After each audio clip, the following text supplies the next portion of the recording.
So let us assume that man with personal consciousness becomes by means of it able to understand a personal world of particulars around him.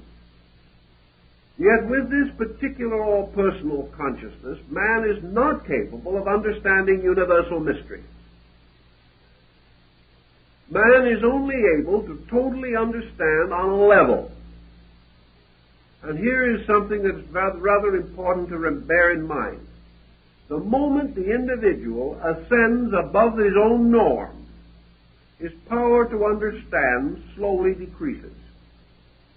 The moment he descends below his present norm, his power to understand also decreases. If, therefore, man contemplates any form of life essentially less than his own, he contemplates it with no more assurance than he contemplates a life superior to his own. Man is therefore locked on a level. We might say, for example, that man's body, containing within it all the working parts of his own elaborate economy, that man should be capable of the experience of the parts of his own body, but he is not. Man is utterly incapable of experiencing the problem of his own heart. He is not able to experience in participation the project or problem of the digestion of his own food. To him, the mystery of his own digestion must be studied out of a book as though it belonged to someone else. He cannot experience the process of his own digestion. The only time he can get a little taste of that kind of an experience is when he has indigestion. Then he discovers that he is aware of something. But even this awareness does not prevent him from making the same mistake that caused the indigestion. Man is aware of pain or discomfort, but he is not aware of process. He cannot be very quiet and very still and experience his own digestion. He cannot be very quiet and very still and experience what happens to a nerve within his own body. He must consider even his own body as something separate from himself, something that he must study. He has to go to school with others to study the structure of body in common before he is able to examine his own.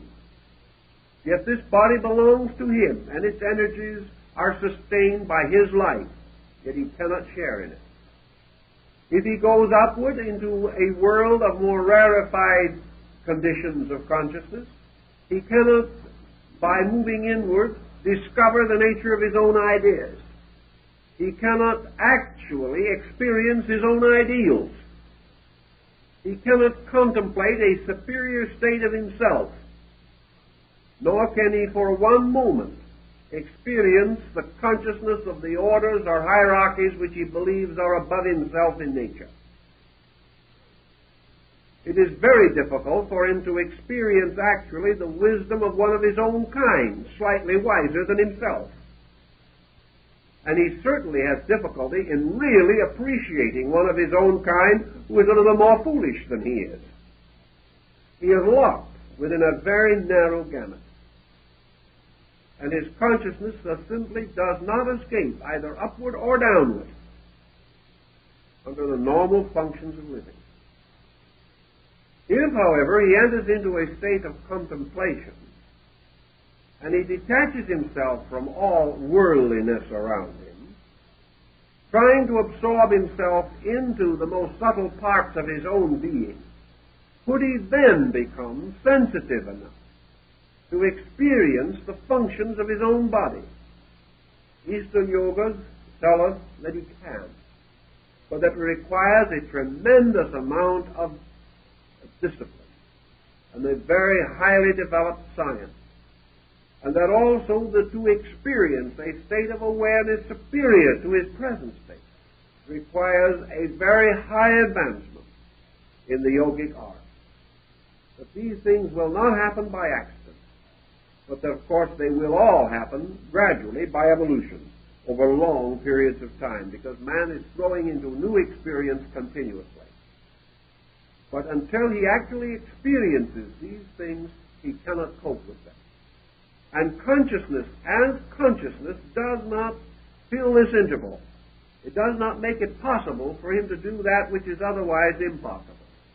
But the potential of consciousness seems to possess within it the power to accept growth by experience, so that experience never outgrows consciousness, but becomes a new instrument for its manifestation on a higher level.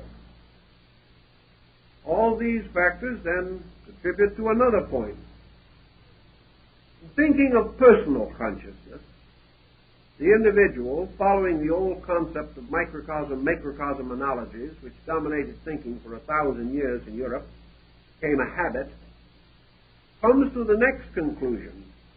Is his own state of consciousness a key to the relationships of universal consciousness?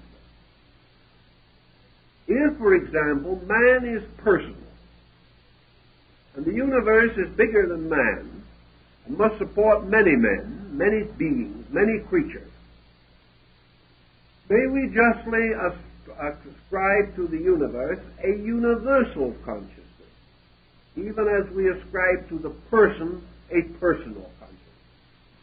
We may certainly do so, but when we divide consciousness from personal to universal, what do we experience in the process of so doing? Do we know any more than we did before? In the majority of cases, we do not. Universal consciousness simply becomes our consciousness applied or projected by ourselves toward a state which we have not experienced, but which we must conclude is bigger than our state. Therefore, we come up with the idea that universal consciousness is greater. Because this universal consciousness is associated with God, it is better. Because deity is presumed to be all-knowing, this universal consciousness is omniscient. Because God is everywhere, this universal consciousness is omnipresent. And because God does all things, this universal consciousness is omniactive. But when we have said these things, what have we said? We have only tossed long words around. We have not actually experienced any of the factors involved. We have simply projected our own state upon the universe and assumed that as man has the awareness of self within his own nature, that the universe is ruled by a being also possessing awareness of self. Awareness of self by man is called personal consciousness. Awareness of self by deity is called universal consciousness. Because deity, being the universe, being the totality of existence, self-awareness for deity implies total consciousness. Yet, self-awareness as applied to man does not imply personal total consciousness. We are to assume that deity, by its consciousness, is aware of the sparrow's fall. But man, with his world, by his personal consciousness, is not aware of the infirmities of his own flesh. He may sicken and die before even recognizing the symptoms. Man is not aware of the burden placed upon the blood vessels of his own body. He does not have to carry the load of the smallest cell as a conscious experience in his own life. Yet, man as a person controls a body of which he is unaware, and which he therefore frequently perverts to his own ambitions. Had he the consciousness of it, he would not do so. How then shall we affirm that universal consciousness is actually aware of us any more than we are aware of the cells within our body? We affirm these things, but we do not know them to be true. We also affirm them on the testimony of certain individuals who claim to have had certain experiences. We do not deny these experiences. But until these experiences can be so standardized that they can be examined by more than the handful of isolated witnesses, we cannot, on the other hand, totally accept, without question, findings about which we have inadequate information or substantial knowledge. We must keep many of these points in comparative suspension, because we simply do not know. I have a feeling, however, that if we are to search for the answers to these things, and psychology is desperately seeking these answers today, perhaps more than ever before, and in the future probably even more avidly than now, that we have to recognize that consciousness, as we wish to understand this, is more than merely universal cognition. I do not think that the actual definition of consciousness in terms of universal consciousness means universal cognition. I question if we will be able to supply evidence that consciousness is directly associated either with cognition or awareness. That these terms represent our effort to explain an aspect of consciousness rather than the total nature of consciousness itself. In all probabilities, consciousness is, as far as we are able to estimate, not conscious. In this sense of the word, that consciousness is a kind of an infinite potential which is capable of infinite unfoldment from within its own root. But the root itself is so completely remote to our experience that we have no adequate way of defining it. This does not mean that consciousness does not exist, but rather that what we know as existence is not enough to involve or enclose our concept of consciousness. Our word existence does not go far enough. No thought or term that we have goes far enough.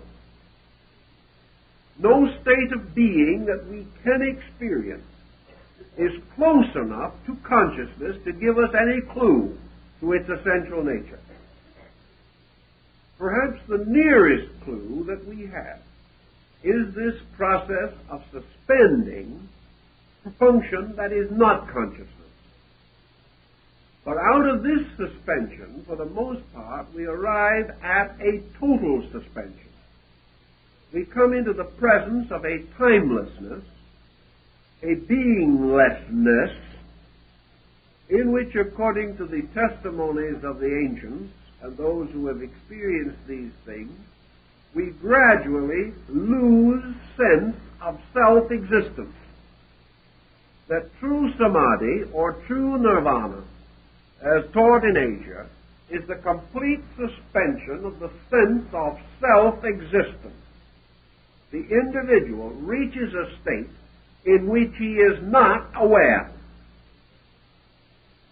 And furthermore, by this means, he also has reached a state in which he is no longer aware whether he is aware or not.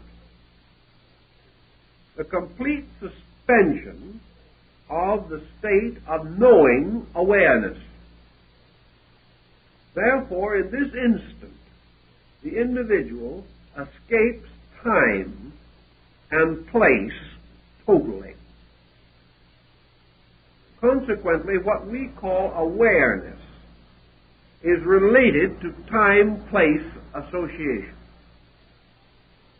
We are aware of time and place, of the relationships of these things upon each other.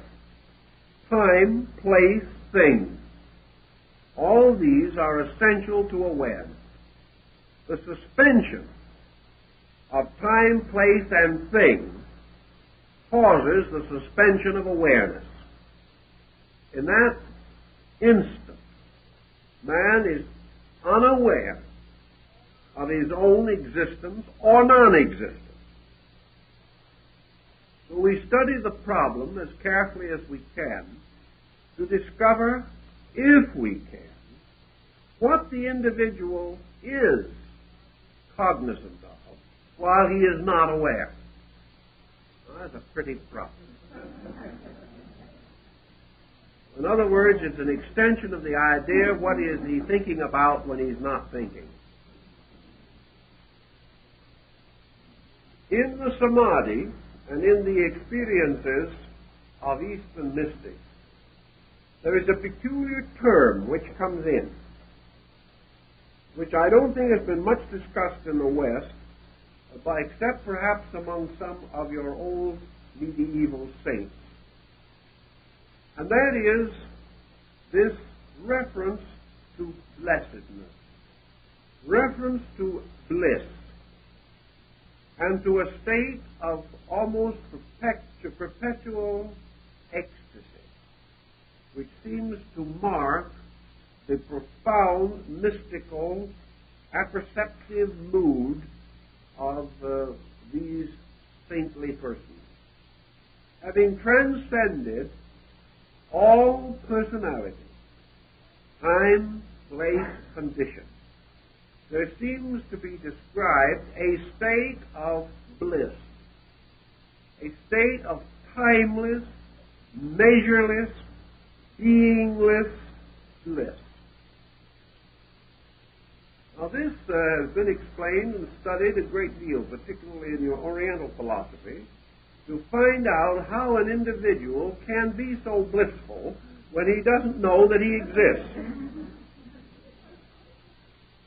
But he comes back with an answer which confounds the elders and leaves the entire situation in very much of a dilemma. Namely, that bliss exists, that he has discovered that a condition exists, but he does not, which is the exact reverse of everything we know. Are we then to affirm that consciousness in its own nature, a priori, is the exact reverse of everything that we know? Is consciousness the opposite of every definition we've ever given it? Is consciousness, therefore, by its very nature, completely contrary in substance to the extensions of itself in matter? Is anything that appears to be good at one pole bad at the other? And is this consciousness, which we know as the continual urge to be aware, is true consciousness a complete suspension of awareness, presenting to us some dimension above awareness, beyond anything that we can conceive of with our present faculties and our present knowledge? Buddha took the position that true consciousness was not only incomprehensible to us, but different from anything that we have ever experienced, and making use of a series of instrumentations which we have no awareness of. That true consciousness is not extinction, but can only be discovered by the total extinction of every process that we use to attempt to attain consciousness. Inasmuch as every process that we use creates pressure, creates intensity, and builds a greater wall of illusion or misinterpretation around our awareness problem. So he took the simple answer that universal consciousness can never be known until it is experienced, and that when it is experienced, it is discovered to be perhaps what the mystic says, not the individual aware of something, but condition itself aware of the individual, that there is a positive polarity in space, and that true consciousness is the universal being aware of the particular, whereas consciousness as we know it is man as a particular forever seeking awareness of universal, or that which is separate from himself. Man seeking to understand what is separate, whereas consciousness is forever moving through that which is not separate, but is the same. Consequently, true consciousness is the discovery of sameness, or the total experience of sameness, whereas our type of consciousness, our analytical consciousness, is constant awareness of difference. Socrates and many of the Greek philosophers worked very hard on this problem of consciousness, although the term was not very well known to them as we use it today. In fact, the type of consciousness that we refer to was unknown to them, because they had an entirely different attitude toward this entire subject. They held it to be self-evident among the Greek idealistic school that man was a stranger coming into this world, arriving here, having his internal psychic life drowned or intoxicated by matter, and that therefore he lived in this world in a kind of stupor from which he could only be released by discipline or by initiation into the mysteries. That if by virtue and integrity he lifted himself above the restrictions of his own body, gaining during life victory over his own senses, emotions, and desires, that he might then return again to the spiritual estate from which he had come. This concept was almost a complete pattern. The Greek mind did not go further than this, because it also dealt with the concept of metempsychosis, or rebirth, assuming that the individual would have to be reborn many times before the ultimates of consciousness were of any particular importance to him. This left the situation almost untouched, except that Socrates and most of the Greeks, including Pythagoras, pointed out clearly that the road to consciousness was the road to separation between worldly and divine matters, and that every individual seeking consciousness must attain this separation within himself, restoring to value those things which were valuable, and relinquishing such attachments as might interfere with the ultimate victory of the soul over circumstances. Thus, in the Greek, we have the beginning of the idea that man must attain some kind of a victory over natural habit or inclination before he could experience the true mystery of consciousness. In the East today, as in long ago, this consciousness problem presents itself in a variety of ways. Zen has one approach to it. Lao Tzu, in his Taoist teachings, had another approach to it. But all of these approaches have to do with certain things. One of the points always emphasized is discipline. Now, how shall we understand discipline in relationship to consciousness? For example, how are we to assume that man's consciousness, being as it is more or less polluted by the condition under which he exists, placing upon him or making available to him a discipline superior to his own state? Yet we know this can happen in the ordinary life of man. We know that a man who has lived a corrupt existence, becoming aware of this fact, may place a resolution upon his own nature, by which he is going to correct these faults of character and restore his integrity as a person. Thus man may, by perceiving those around him, and being inspired by conduct superior to his own, or discovering that his own conduct is no longer suitable to his nature, may improve or change himself. Discipline implies this particular kind of adjustment. Discipline is the mature person placing certain restraint upon his own conduct. One kind of discipline is called lawfulness. It has to do with social adjustment, in which the individual restrains his conduct because certain conduct is dangerous and detrimental to society and opens him to punishment. There is another type of self-restraint which is posed upon the individual who has discovered that excess is dangerous to his own nature. He has discovered that unhappiness, misery, sorrow, pain, these things have arisen from his own conduct. Therefore, he is inspired and impelled to make certain changes within his nature. Go further into this same policy, and you come to your philosophic theory, namely that discipline philosophically imposed is man's recognition that it is possible for him to control his own faculties, that it is possible for him to impose upon his own nature certain rules suitable for the improvement of his own total being, and that such may be termed discipline or penance, or may be applied by an obligation or an oath or by a voluntary commission. All of these things ancient peoples understood, and they made certain vows, and they took certain rites by which they dedicated themselves to the better conduct of their own lives. So in yoga and in most of the Eastern disciplines and in Christian monasticism, rules for the refinement of self were taught and were imposed upon those who desired certain spiritual advancements. And I think that in the majority of instances, these rules, though perhaps difficult, had numerous virtuous connotations.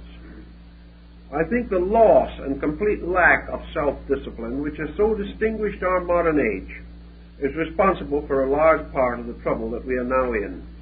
The individual, failing to accept a responsibility to himself, has lost the wonderful privilege of being stronger than his own desires.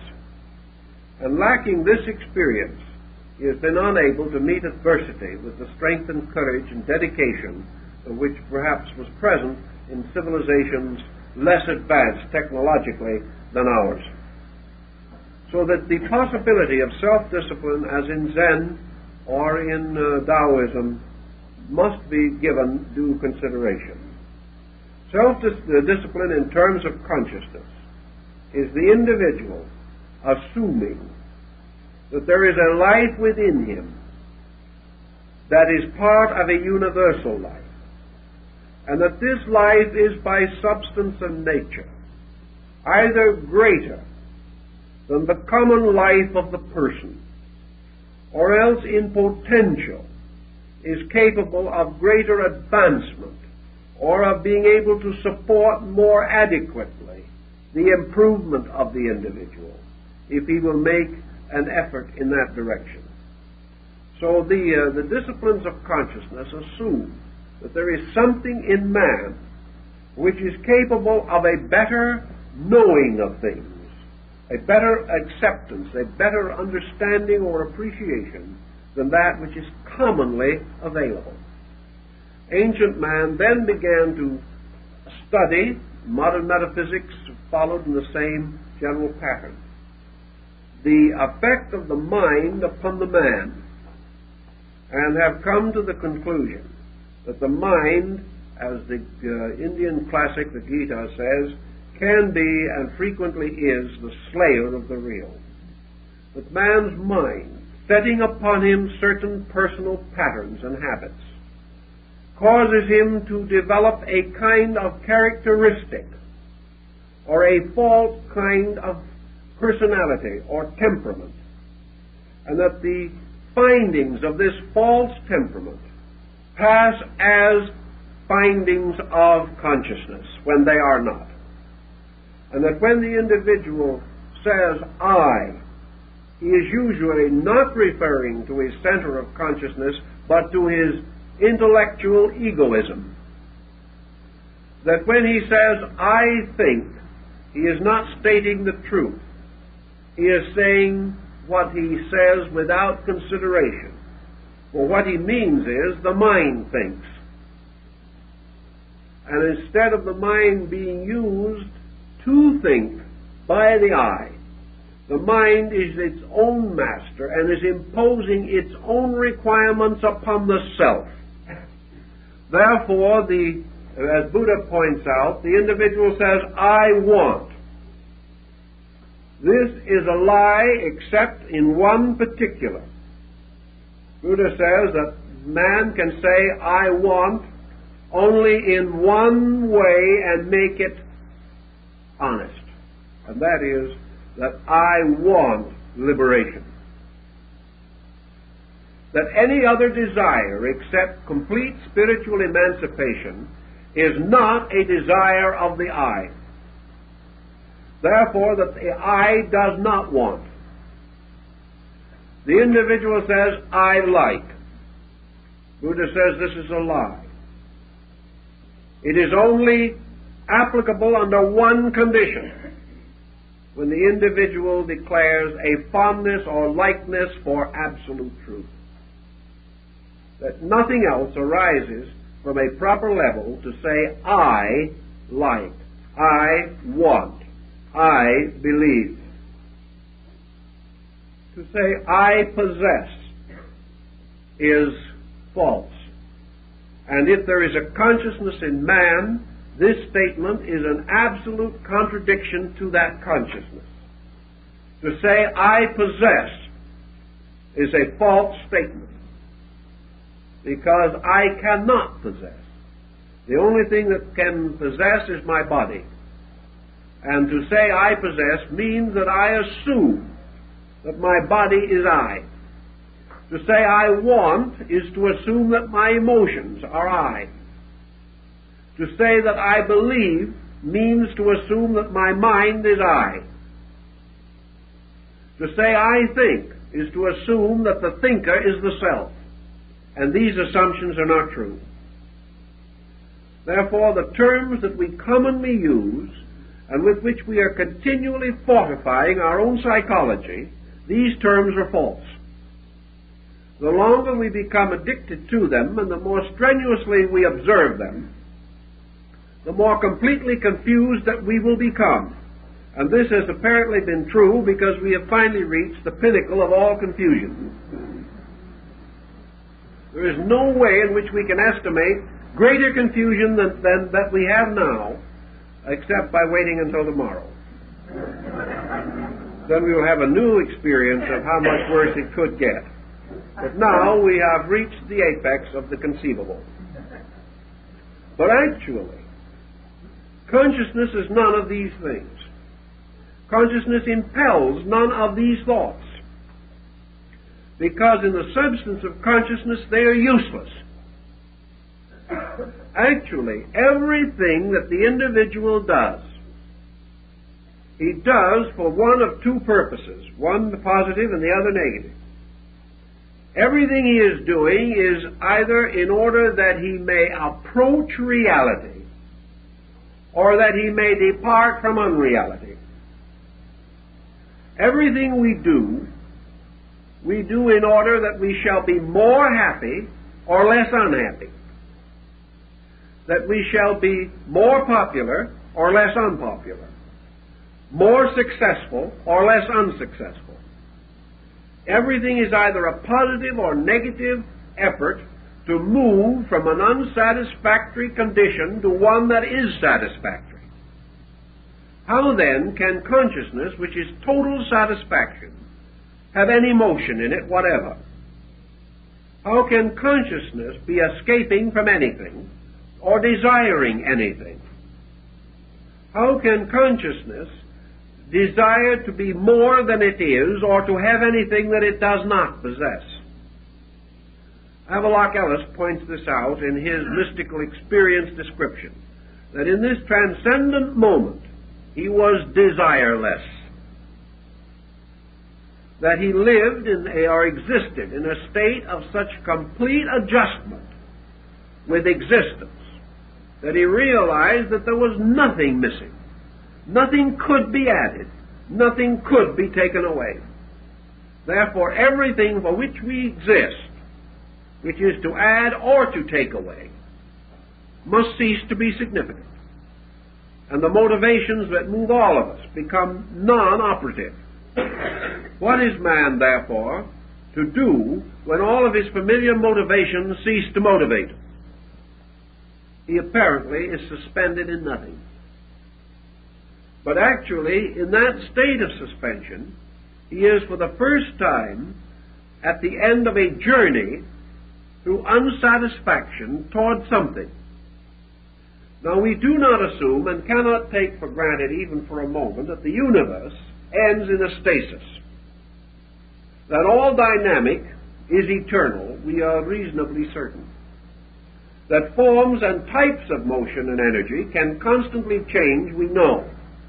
But that energy itself can cease, we gravely doubt. We know that it may be subject to modification, that it may pass into forms beyond our comprehension or conception, but that it shall cease once it moves is beyond our certainty at least. Therefore, we have no reason to assume that man ends in a suspension of a heavenly state of bliss which leaves nothing to be desired and permits nothing to be present that is not desired. This would be a complete suspension, a complete end of everything. What we are therefore probably dealing with is that we are bringing the individual out of the well at the bottom of which he has been existing, as in Plato's legend and fable of the well, that what we call nirvana, or the total extinction of man's escape and defense patterns, is actually the release of man's consciousness as fact. And therefore, at that time only, is the truth available, inasmuch as error has ceased. That actually, under those conditions, man passes from a prenatal state, which is the one he's in now, into a condition of birth, being born out of ignorance into a state of reality. That state of reality is therefore comparable to our concept of consciousness. But under the present condition, we are simply unaware of it, being no more able to remember or recognize it than we are to remember our state before birth. Yet that we had a state, we know. What it was, we do not know. That we have a state beyond us in the future, superior to our present, we are convinced by instinct within us. What it is, we do not know. But we can only assume that it is more than the absence of itself. That whatever is less perfect is moving towards a condition superior to its own state. We do not wish, however, to be caught in the thought that the pushing of the present condition into the future makes it perfect, nor that the complete satisfaction of any pattern that we now hold means security. What we are trying to achieve is the realization that there is an integrity, whether we know it or not, like it or not, believe it or not, accept it or not, and that it is toward that integrity we are moving, and that integrity may or may not agree with anything we now believe, but that we are approaching it by trial and error regardless of any other efforts that we make. And your disciplines imply that it can be approached by discipline also. Discipline merely being the exhaustion of error by character rather than by accident. Under these conditions, man is capable, perhaps, of so suspending error in his own thinking and in his own formulas that he is capable of the experience of consciousness. That he will be able to experience it completely in body is unlikely, but that he can experience a shadow of it, a sensing of what lies beyond it, is conceivable if he performs these disciplines and follows in the footsteps of those who have led the way to these supernormal experiences of awareness. That brings us then to the next step in our problem. What is the difference between universal consciousness and universal mind? Universal mind, apparently, has always been held as a demiurgus or as a secondary deity. The universe brought into existence as a mystery of consciousness, therefore creatively engendered by consciousness which is creative, And creativity is the principal difference between consciousness and intellect. Intellect is not creative, consciousness is. Wherever intellect seems to create, it is because of consciousness content that is behind or operating in pattern with intellect. But universal mind becomes the regulator, the administrator of the world in which man exists. It was therefore sometimes referred to as the third logos. It is the world, mind, or intellect, the imposer of regulation, rule, and statute. And the world under its intellect becomes a rational animal moving in space. Plato so defined the world. When the Greeks referred to the world, they referred to what we would call the solar system, or perhaps even the universe in some of the connotations that they had of the term. So the world as a mental entity is a mental autocracy in space.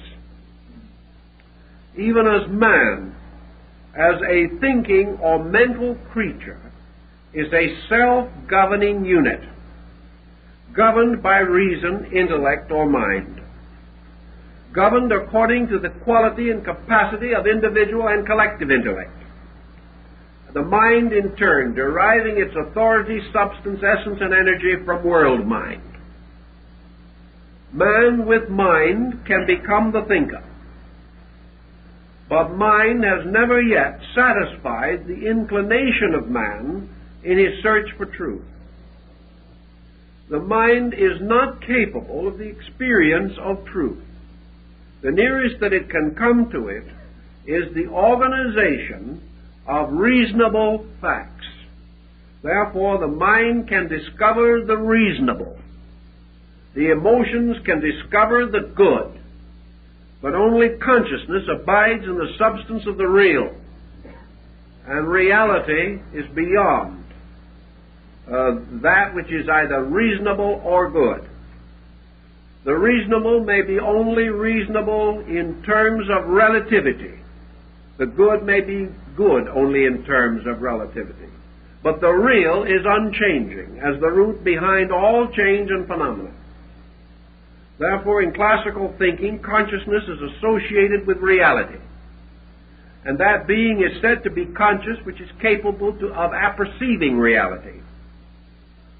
And that being is considered to be enlightened, whose true nature is regulated by the reality locked within itself.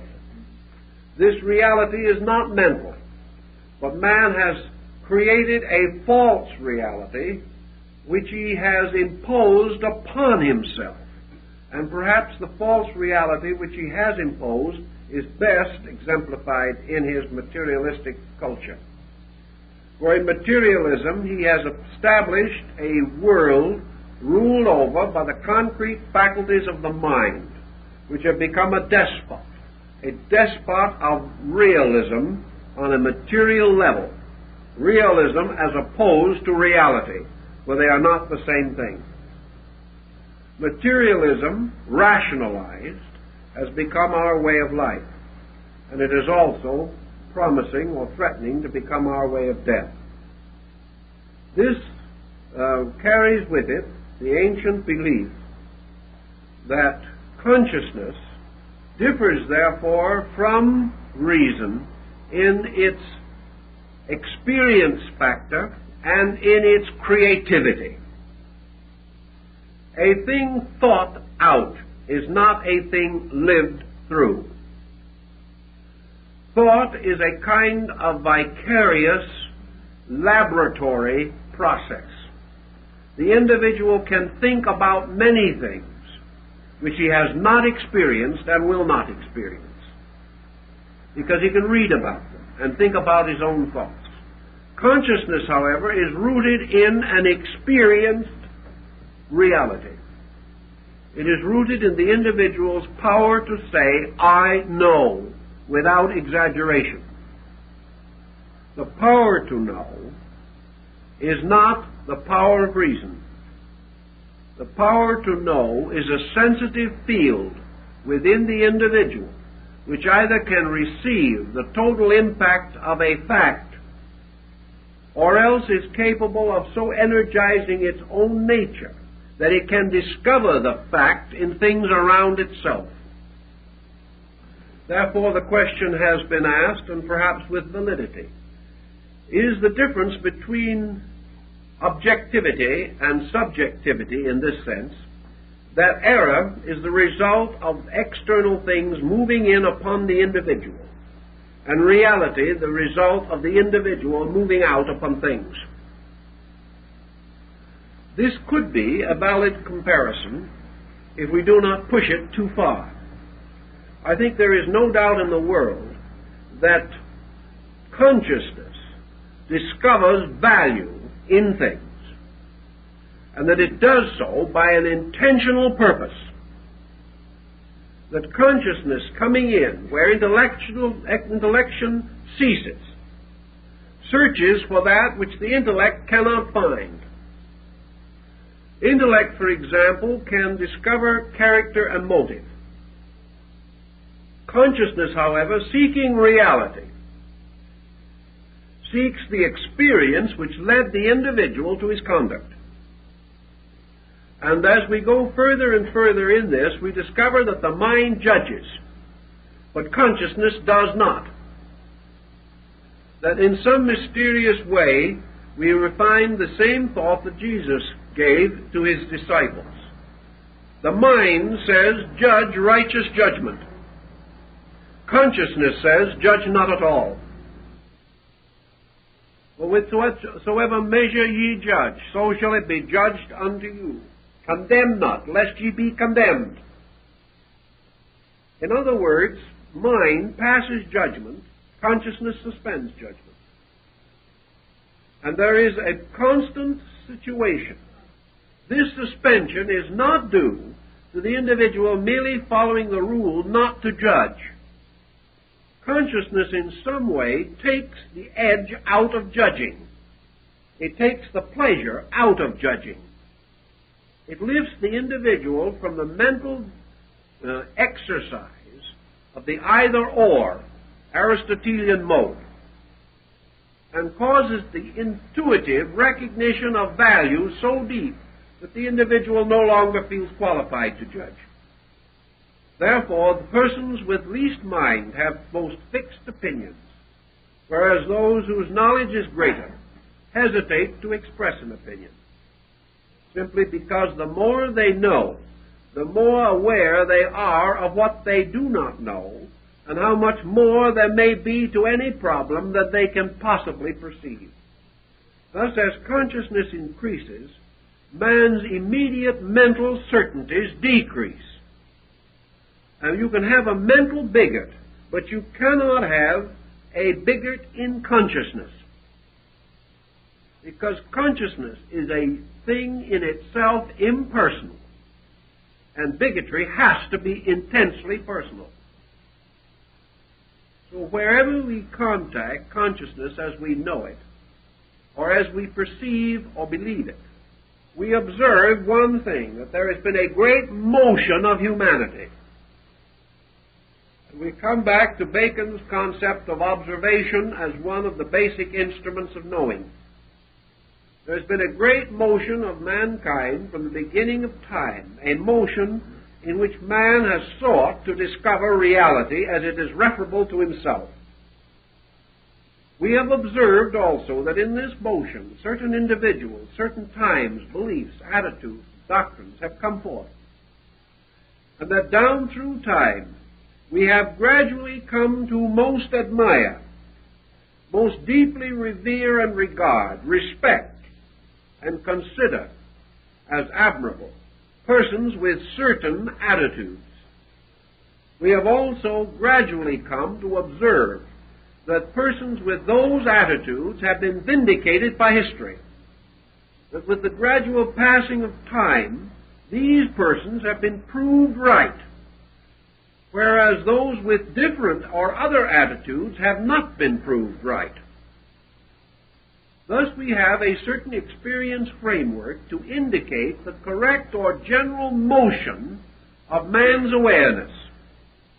We know in general the kind of awareness that has made better people.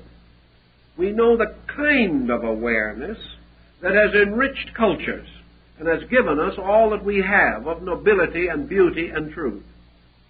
We know the kind of awareness that survives death and causes persons to be discovered, honored, and revered centuries after they are gone. We also find that this kind of awareness is seldom accepted by their contemporaries, and that whereas those popular in their own day have disappeared or been forgotten, those clinging to certain broad, unchanging patterns have been remembered after their own time, and still are remembered, and that among those with certain attitudes, the immortals of our remembrance have been selected, and that these persons continue to influence the world and have always influenced, since their own time, at least certain groups. We know, for example, that Plato is read today 1,000,000 times more than in his own day, whereas many great names of his time are not even remembered to us. Thus, certain types of thinking have not only moved individuals, but have contributed to the permanent motion of peoples, of cultures, have led to the gradual building of sciences, for upon certain foundations that must have been true, the sciences that we have gradually developed were developed. Had they been essentially false, we could not have built upon them. So there are attitudes, there are beliefs, there are teachings that have survived simply because of a strange integrity locked within them. These patterns give us some concept of what constitutes the direction in which man is presumed to be moving. We know that such consciousness as this, such attitudes as this, are exemplified by the Sermon on the Mount of Jesus, by the words of the prophets of ancient Israel, by the wonderful discourse of Muhammad at Mecca, also by the first sermon of Buddha, seated at Sarnath, along the side of the Indian road, and in the wonderful works of Confucius and Lao Tzu, that these have all struck certain identical chords, and that man has instinctively known that these were right, regardless of how he conducted himself. Thus, out of this, we have a direction of consciousness. We know that this direction has caused us, for some reason, to admire most those who, forsaking all other things, have clung to truth, and those departing from all personal or selfish ends have dedicated themselves to the common service of their fellow men. These persons have lived. Therefore, the search for consciousness, or the experience of consciousness, is bound into this pattern, so far as we are able to understand it. And if there is a way toward consciousness for man, it is in this way of gradually decreasing selfishness, decreasing personal ambition, and the gradual elevation of universal value above personal value, that such a compromise of position, that such a change from our common pattern, has caused great sorrow and misery to these people, we know. Yet in themselves they were greater than their sorrow or their misery, and out of them has come historic martyrdom, individuals who were perfectly willing and gloriously ready to sacrifice their lives to protect others or to preserve principles and convictions which they regarded as greater than life. Thus we find the evidences of the courage, internal resource, and strength bestowed by certain convictions, as opposed to the common weaknesses resulting from certain other convictions. From these broad factors, we must finally come to the conclusion that man has accepted subconsciously, whether consciously or not, has accepted subconsciously that there is a consciousness superior to intellect, that this consciousness has an existence apart from intellect, that this consciousness is impersonal, universal, and in its essential ideals and principles seeks to bind up all differences, unite all discords, and reflect or reveal the common unity within life and living.